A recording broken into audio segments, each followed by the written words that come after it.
kawusa manjing wonten gumpit sanggar sangarup. Nana Gandaka Capura den Werkudara ngawi sangganing para putra pating bleber, pating corkol gabah den interi.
Sikra bala kang tumingal prang cambo samya medali ler tatit pileting gada dan nyangkung manguncang niti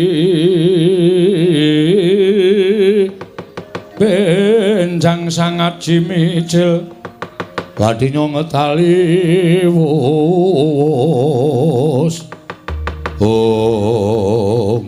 Romo Kyai ingkang putra ing pringgondanipun Gatotkaca Cemadung dawuh wonten menapa dene paduka ngawi sanggaring para putra Jodipati Romo Kyai ingkang putra ing Jangkar Bumi Penunturja Cemadung dawuh wonten menapa dening paduka ngawi sanggaring para putra Jodipati eneng apa Pak kok sajake wigati bapak ngawe karo anak-anak yen pancen ana wigati dawuhna karo anak-anak aku karo Kakang Antarja Kakang Garwaca bakal mundhe dawuh timbalane bapakku sing tak tresnani Bapak Jodipati Gatot wonten timbalan Antarja wonten timbalan Rama Kyai Antasena ana dawuhmu apa Pak wah wektu dina iki kowe tak kongkon cah bagus golek ana pamanmu Garbaruji Paman Garbaruji ya pamanmu Setyaki waktu dina samengko wani karo bapakmu Jodipati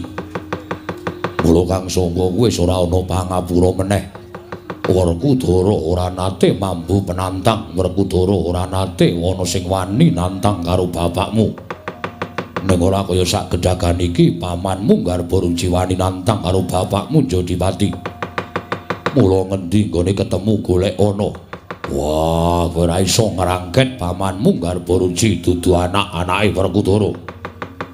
Prastawa dawuh paduka Kanjeng Rama. Lajeng pangkatipun para putra benjang menapa? Prastawa dawuh paduka Kanjeng Rama pangkatipun para putra benjang menapa? Kose, Pak. Nek dawuh karo anak-anak bakal sendika. Ning aku tak nyuwun prisa karo bapak, iki mesti eneng perkara. Kok bapak ana seling surup karo Mak Cilik Setyaki. Sadurunge engko anak-anak mangkat Bapak crita dhisik apa kedadian sing dumadi ana ing Datulaya Negara Ngamarta. Kok nganti bapak dawuh karo anak-anak kon nyekel Mak Cilik Setyaki. Wah, Antasena. Piye? Kowe anake sapa? Anake Bapak Werkudara. Wong tuwa akon karo anak mestine. Anak nyendikani. Mangkato rasa takon perkarane. Kose. Aku gelem mangkane nek ana perkarane ketok, merga nek nganti aku engko mangkat mongko tanpa ngerti perkarane tegese aku ki wong sing ming bangun miturut karo dawuhing bapak ning ora ngerti perkarane mengko ndak dikira aku wong sing ora adil mula bapak ngendika perkarane apa wah cah edan edan iki anake sapa mbuh ra caturan wah mesti kowe dhewe sing wani karo wong gerang ora wani ning mengarep ngedongke perkarane apa menawi saking panginten kula leres ngendikanipun aturipun Dimas Antasena Menawi saking panginten kula leres aturipun Dimas Antasena Rama. Mangke para putra sagah tumandang menawi Kanjeng Rama paring dawuh langkung rumiyin perkawisipun menapa. Wah, marai kakang-kakangne. Wis do arep menyang kok dadak pidato. Wah, bola-bali cah mendem gamping. Aku tobonge. Antasena piye? Ndatu loyong rembug perkara ruhara sing dumadi ana negara Ngamarta. Akeh para kawula ingkang padha sakarepe dhewe ora percaya marang pranataning praja Ngamarta. Heeh. Wak Mandrawati rawuh. Jarine dewa bakal matedhake wahyu kang aran wahyu katentreman ingkang ana sambung rapete karo eyangmu ing Saptawarga. Bener terus. Durung nganti rampung rembugan. Wah, Durna bapakku tekan Ngamarta. Eyang Durna, yo. Ngandhaki Ngastina ke Taman Pegebluk. Nyuwun ngambil pustaka Jamus Klimasada kinarya ngusadani Pegebluk. Terus wah, Kresna kakangku ora ngeparengake pustaka Jamus Klimasada uncat saka negara Ngamarta. Mula menehi wangsulan karo Durna bapakku. Durna bapakku sajahe runtik atine ngunek-unekke Wak Mandrawati sak kepenake dhewe. Oh, kuwi masalahe. Yo. Lah terus kok tekan Majelis Setyaki? Setyaki tanpa ditimbali maju wangsulan karo Durna. Wah, malah ora ming wangsulan. Durna dijotos nganti kontal saka pendopo gedhe negara Ngamarta. Mergane ngopo? Ngunek-unekke wong tuamu Ndrawati. Terus bapak, aku mbelani Durna. Bapak arep nyekel Majelis Setyaki. Yo, wis saiki cekelen dhewe wae. Wah, cekelen dhewe piye? Cekelen dhewe mergo nek tak pikir-pikir kabeh mau aku ngerti apa to kedhoane Begawan Durna. Durna kuwi wong Kurawa, Pak. Nuwun sewu arepa kuwi gurumu, ning Durna kuwi caket karo wong Kurawa. Mula ora aneh wong sing cedhak wong ala bakal kelepetan alane, wong sing cedhak wong apik ora kitang sithik mesti bakal kelepetan becike. Mula aku ngerti Durna tekan negara Ngamarta kuwi goleki kaludhangan. Ngamarta lagi geger, Ngamarta lagi ora tentrem. Mula Durna terus njaluk pustaka Jamus Myang Jimat Klimasada. Gusti, kowe iki mbok nyebut eyang. Ora Durna. Aku karo Durna bapakku nyebut bapa. Kok kowe Durna sak penake dhewe. Terus ngopo wong-wonge ra ana iki kok? Mbok ya wis ra apa-apa, aku Durna ya ben wong aku ora dadi siswane. Ning aku siswane, kowe muridé sakarepmu ning aku ora tau nyecep ngelmune Begawan Durna. Wah, terus piye iki? Aku megah. Kowe ora gelem nyekel makmu Cilik Setyaki, ora. Gatotkaca piye? Waduh. Kono menyang kono. Menyang Kang, ning kowe ya kuwi ditenono ngewangi wong salah. Ngewangi wong salah ki nuwun sewu ana tetembungan ora mangan nangkan ning gabul pulute, ora tumindak salah ning mlelu dosane, sangganen dhewe. Nyun pamunten Rama. Menawi jlentrehipun perkawis ngaten mriku paripaksa kula mboten nuwun sewu. Mboten badhe mastuti dawuhipun Kanjeng Rama. Wah, Antarja. Inggih kula mboten purun Rama. Iki sing marai. Wah, dadak ngoceh pirang-pirang. Marai kakangne ora gelem ndo tumandang karya. Iki perkaramu, Pak. Nek kowe arep bantu karo Durna sing tok anggap guru bantunen. Ning rasah ngembet karo anak-anak. Wis ben anak-anak do ayem tentrem rasa melu-melu perkara iki. Nek arep bapak nyekel karo Majelis Setyaki cekelen dhewe aja dawuh anak-anak. Iki perkaramu dudu perkarane anak-anak. Isono gawe menyang. Wah, cerewet. Malah merintah karo wong gerak. Nyuwun pangapunten Kanjeng Rama, nyuwun pangapunten Kanjeng Rama. Wah, anak-anakane lho kaya setan. Kongkon wong tuwa ora menyang.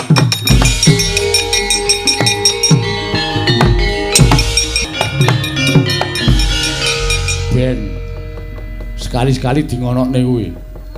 Ora kok anggere wong tuwa rumangsa bener dhewe. Aku wis bola-bali. Ngono kuwi ming dijlompongke karo Bapak Antasena kae tandangi jebule bapak sing salah. Ngono aku, gene bapak sing salah. Ha gene kowe ya menyang. Wis bola-bali ngono iki wis ben ra apa-apa nang wae. Ning rumangsa dosa, ora dosa. Wong tuwa akon ki nek akon tumindak elek sampeyan ora dosa, ora usah kuwatir. Aku wedi Dimas, tak sanggane dosamu. Ben, ora apa-apa tak sanggane aku sing nanggung. Ya wis nek Dimas sagu nanggung aku ora apa-apa. Kang Antarja getun ora? Ora Dimas. Wah apik, kuwi apik. Wis ngono kuwi sing tetek wae. Nek nganti ora tetek sampean malah melu-melu perkarane, mengko malah gabul kulute ngrekoso. Iya.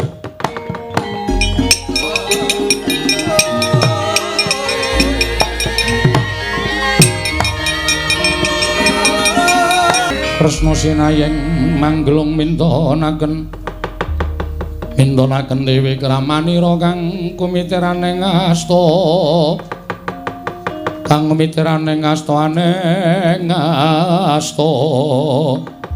Oh, Gatotkaca wonten timbalan. Antarja wonten timbalan. Antasena dalem Pakde. Bapakmu mau mrene dawuh karo kowe apa? Iya dipados nyepeng Paman Setyaki, sepados nyepeng Paman Setyaki. Kon cekel mak cilik Setyaki ning anak-anak tak provokasi ora gelem. Terus bapakmu mangkat dhewe. Mbuh ngojek, mbuh ngegrab ora ngerti aku. Ning mangkat dhewe. Iya Antasena. Lah terus Pakde arep ngopo? Bapakmu ki wong kau, wong dosa. Yen wis duwe karep tanpa petungan, mbuh bener, mbuh luput, mesti tumandang karya. Mbuh bener tumrap awake dhewe, mbuh bener tumrap bebrayan, bapakmu ki ora nggo hitung-hitung. Aku wis ngerti watake. Monggo aku kuwatir. Kuwatire nek nganti Setyaki adiku kae engko dipulosara karo bapakmu piye coba? Monggo dedeg piadege Setyaki ming semono. Bebasan timun musuh duren. Mesti bakal memet timune, ora bakal iso menang karo duren. Oh lah iya. Lah terus piye? Ngene wae. Mbok Siwa dawuh karo anak-anak Jodipati iki kon ngewangi mak cilik Setyaki. Mengko aku kleru, ora apa-apa. Mengko aku nek nganti dinesoni bapakmu ora usah kuwatir. Kae nek nesu tukoke rokok wis ora iso nesu. Oh ngono, kesenengane apa? Jeruk karo kompo. Oh sing apek-apek. Heeh, wis ora usah aku hafal kok. Gatotkaca wonten timbalan. Antarja wonten timbalan. Antasena ana dawuh apa, Pakde? Awat-awatono makmu cilik nggarba ruji nek nganti ana apa-apa, kowe sing tak tempuhke lho, kudu iso ngewangi. Lho niki nyuwun pamit. Niki nyuwun pamit. Njaluk pamit, Pakde lenggah. Tak urusane, Bapak. Iya, Antasena.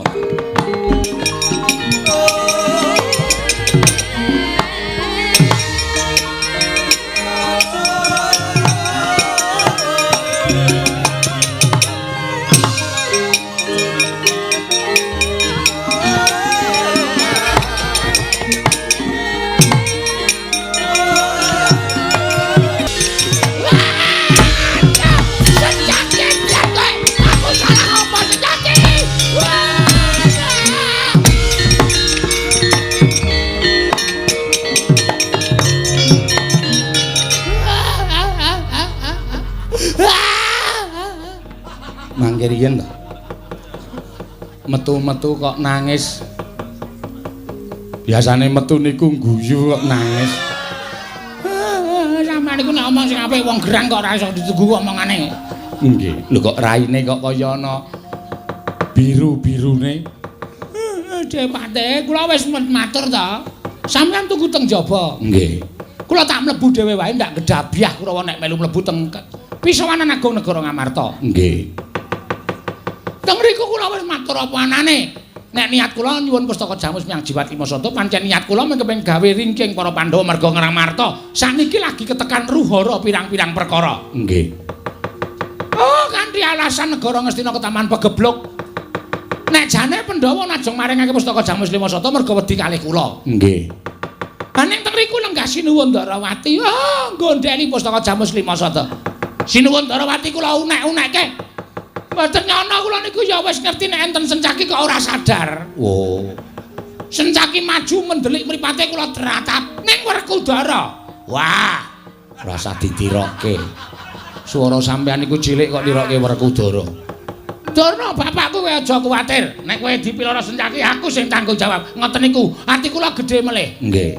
Gleleng melih kula. Heeh. Bareng ngoten kula lagi omong oke-oke Sencaki langsung bres tanpa taliwara. Le nangis kok tekan mriki. Le ngajar ya tekan mriku e. Pror sapenake dhewe. Terus niki pripun? Kurawa ketapke. Nggih. Sencaki bondo tangane krincong sikile. Pripun? Mboten pripun-pripun ketake kok do ora mampu.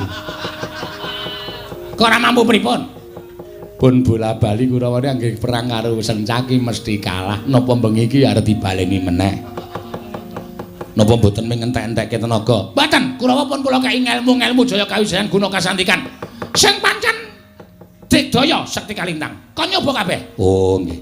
Wingi pun kula mulang. Oh, nggih nggih ngestaken dawuh. Kartomarma Surtayu kabeh kon maju. Nek perlu mu aja mungsuh siji-siji. Ning sencaki dikeroyok. Oh, nggih. Wong siji dikeroyok wong 100 ora bakal iso menang. Ora bakal iso menang. Ora umum nek wong siji kok menang karo wong 100. Oh. Maju bareng. Maju bareng. Sing kiper sapa? Ana wonge ora sok dienggo ngono kuwi. Oh, ngoten nggih nggih. Pun nggih maju. Kurawa Sentyaki cekel kula seminggah. Kula ajari Sentyaki paman.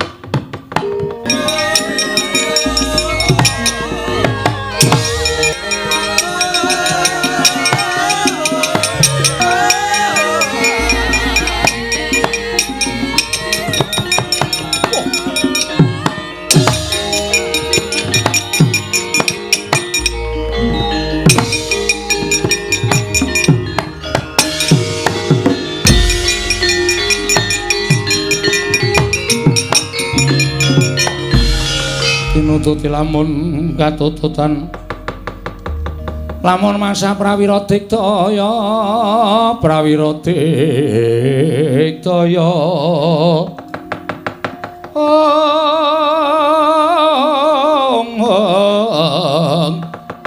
ora nanggono magawe gelar irawang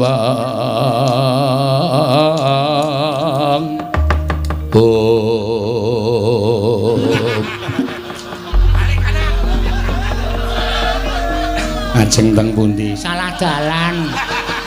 Salah kamar. Golek nggon ndelik kok malah liwat iku memajegake. Sinten? Sentyaki menteleng mripate. Ora pangling Sentyaki, dasar Puranyata Surtayu. Sing mburi kaya Antasena. Heeh, Pakde. Aku Antasena. Sentyaki, ana barat. Ora pisan, ora pindho, kowe mesti nyikara karo Begawan Duna. Kae pepundhenku, kae bapa guruku. Bapa guru ora patut dadi patuladan. Ayo Durna kon tekan kene. Tak grajine ndase. Plathok wae Pak Cilik. Iya. Aku sing ora nrima aku siswane Begawan Duna. Pendhita kaya ngono. Apa ora ana pendhita liya sing luwih ampuh dene kowe suwita karo Begawan Duna. Kurawa disuwitake dening Kanjeng Rama Prabu Dastarata. Setyaki rasa kokan gunung tanpa guna. Kowe ora gelem njaluk ngapura karo Begawan Durna, apa kelakon tak dengkek gegermu, tak tungkak cengelmu, tak kon nyembah ning ngarepe Begawan Durna. Ayo, yen pancen bisa cobanen, kosok baline kowe ora bisa mbondo Setyaki, ana Kurawa bali mung kaliaran. Maju jangkala pecah dadamu, pecah ndasmu. Wah, serem.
Ya. Lho Antasena. Swatama ya. Ayo endi Setyaki bondo tangane. Bandangan Pak Cilik. Langkawana bathange Antasena. Wah. Mati dening aku nyo Patenana. Mati. Oh. Ayo. Sing tenanan. Woi. Hut. Hut. Hut.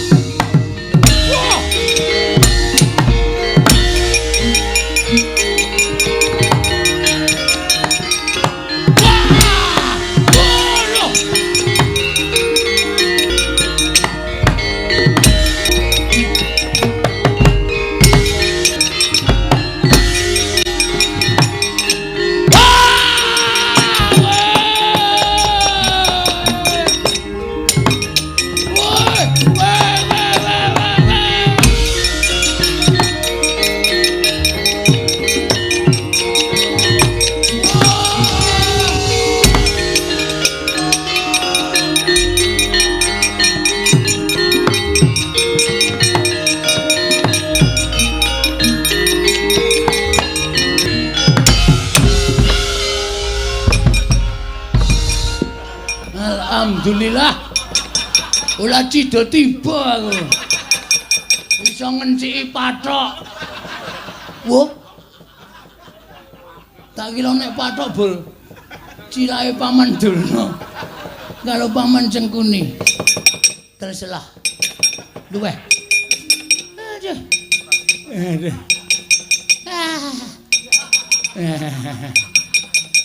Ya. Kenging napa Kang Durna? Mboten ngerti kok mak kluthak ngono. Teng sirah. Kula nggih padha. Ketake niku lek linggo niku ora nang ngisor wit kambil lho. Nggih. Kaya ketiban kambil tuwa mak bluk-bluk. Sajake. Kok kedune ngecap sikil. Napa nggih? Nggih. Berarti uang. Sajake ngoten. Jepinten kelepatan kula nyuwun pangapunten nggih Penemban. Lho, ngapa Darmagati? Kula nibani sampeyan. Paman Cengkuni nyuwun pangapunten. Ya ora apa-apa. Wah, gayang tenan jebul Sencaki olah ijen. Lho. Sencaki ora dhewe. Mboten.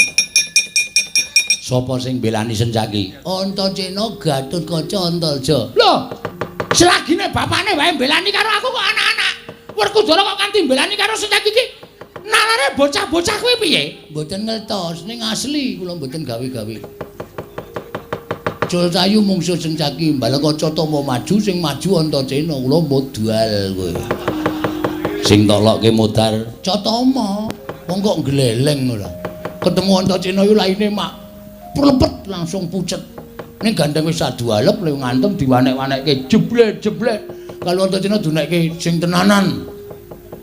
Saut tangane wantil sirahe bles.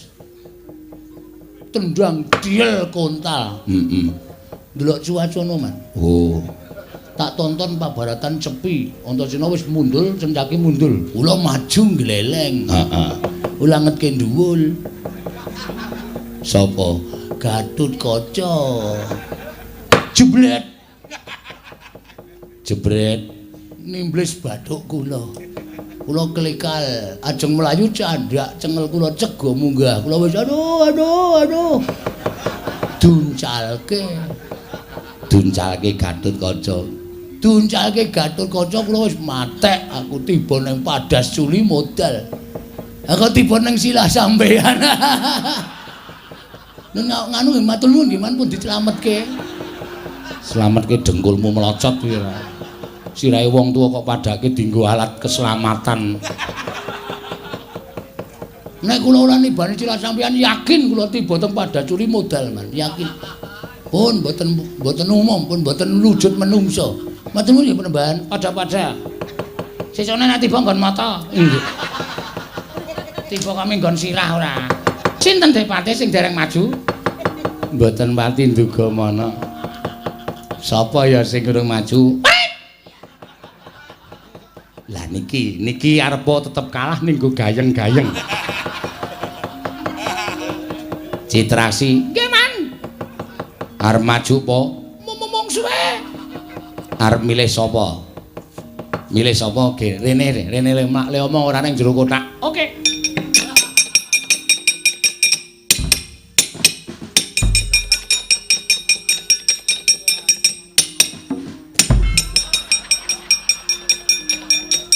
Mbok capeng ya capeng ning matane melek.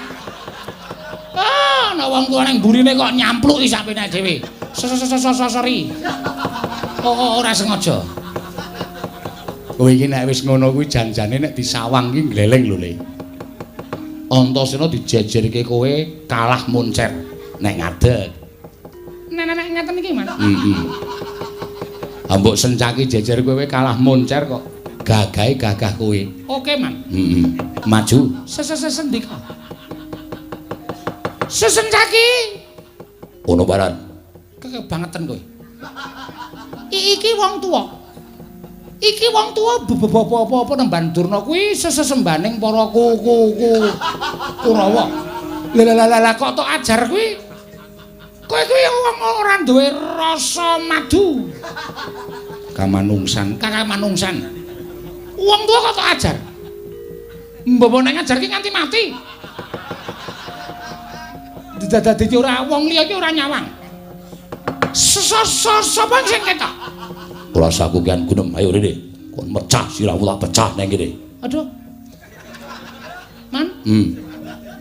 Arep dipecah sirahku lho. Ora usah wedi. Wong tantang-tantangan kuwi suarane gedhe mergo kepengin ngedunke mentale mungsuh. Kowe luwih gedhe. Kowe luwih ngeri. Sesencaki cuplek matamu. Rene tak suduk nganggo keris, tak odol-odol ususmu, tak talekke ning ndasmu. Wedan, Man medeni, Man. Ora usah wedi. Kok kowe luwih medeni meneh. Luwih medeni. Tak gorok gurumu. Tak ombe getihmu kowe. Tak pangan jantungmu. Nah, medeni. Jos. Ora semaur, ketoke wedi, Man. Ha iya. Ning kok sik aja kesusu dinteni sik. Oh mrene yo. Wo, wani ya, Man. Mrene yo. Tak palu ndasmu. Candak sirahmu tak neke tengah dalan plites gerubak gepeng sirahmu. Iya, Cit. Sing luwih medeni ana ora? Sesenaki. Aku ora wedi. Ora wedi rene. Canda tak uculi klambimu, tak kurepke, tak blonyo minyak angin. Kuwi ora medeni. Kuwi penak. Oh iya ya, Man. Ah iya. Wis ge menyang ngono. Ora sah adu kesangaran. Lan adu sumbar. Sing dadi nyatane. Mrene yo. Pecah sirahmu.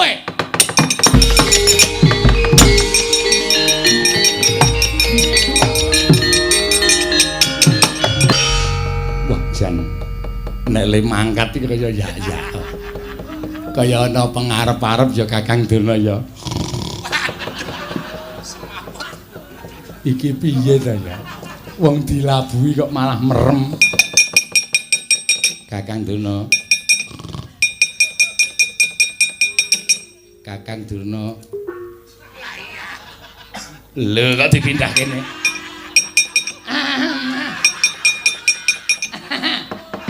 Akhirane arjeng nyekelke nggenmu. Nyekelke dembelmu melacak. Ditabuk nggo awak kok dicekel tangane didunke. Ditonton. Nggih monggo Dek.